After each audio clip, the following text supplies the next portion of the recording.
Honestly, being able to enjoy pre-made meals should be credited to pre-stressing. In 1907, the father of pre-stressing in France used a jack to create the longest span prefabricated bridge in the world at that time, to address the cracking caused by concrete creep and shrinkage. However, while both prefabricated structures and pre-made meals face constant controversy, pre-stressed bridges receive widespread acclaim. Today, let's explore whether this widespread acclaim is well-deserved or if there is any cutting of corners involved. The first step in creating pre-stressed structures is to activate the conveyor switch, which uses rollers to move the wire rod forward. The rebar is then rolled into the required square shape along a predetermined track. The shapes of the frameworks are varied and diverse, so relying on just one type is insufficient. Therefore, on the other side, large threaded steel bars are also being rolled simultaneously. It will be used for installation, providing the main lateral support. Compared to the previous type, it appears thicker in size, and its strength is exponentially increased.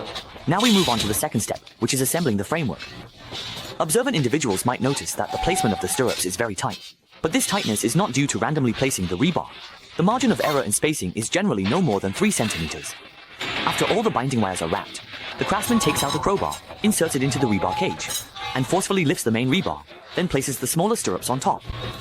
This ensures that the thickest rebar in the middle always remains in the same position. Then, all the connection points are tightened.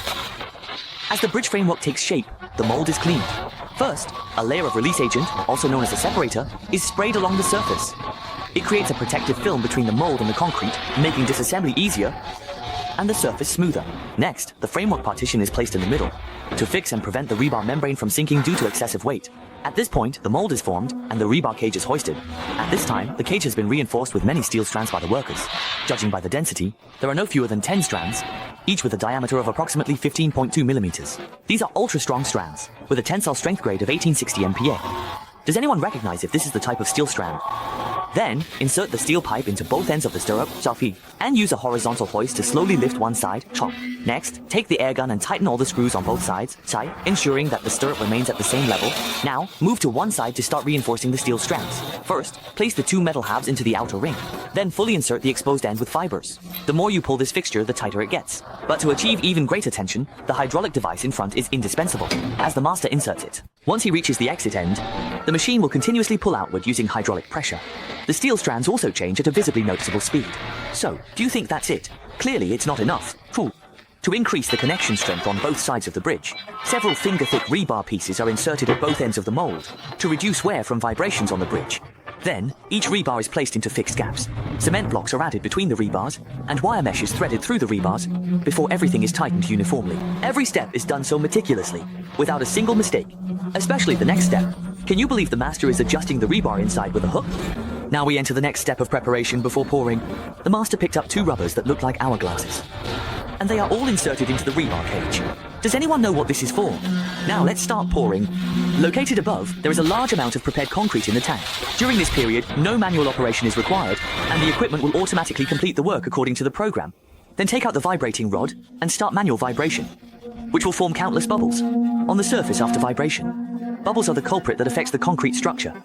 They are the interlayers that appear during the pouring process. Only when all the bubbles disappear can we enter the maintenance stage. But before we start, we need to carry a spray bottle and spray a layer of clean water, ensuring that the cement surface is completely covered with water. This helps prevent the surface from drying out too quickly. Then, while the concrete is resting for a moment, we cut off the excess parts to prevent them from being too long on both sides during the lowering process, which could cause breakage. Start the steam curing process by lifting the cast piece. Compared to natural curing, steam curing takes much less time. It solidifies and takes shape in just a few hours. Next, we prepare to move on to the next step, where the master lights up a torch and starts cutting off the connections at one end of the steel strands. This cutting method looks really fast. In less than a minute, all the steel strands have been removed. Once the excess parts are cleaned up, we can move on to the final step of this round, demolding. Everyone can see that the surface of the concrete comes off very easily during the demolding process, with almost no adhesion at all. Now, let's talk about the technique used in this round, called the pre-embedding method. The so-called pre-embedding means that the rebar is embedded in advance to fully amplify the strength of the steel structure before pouring, and it differs from the thickening method only in terms of process, with no significant difference in strength. At this point, the rectangular pre-stressed bridge has taken shape. Do you know how many tons this big guy weighs?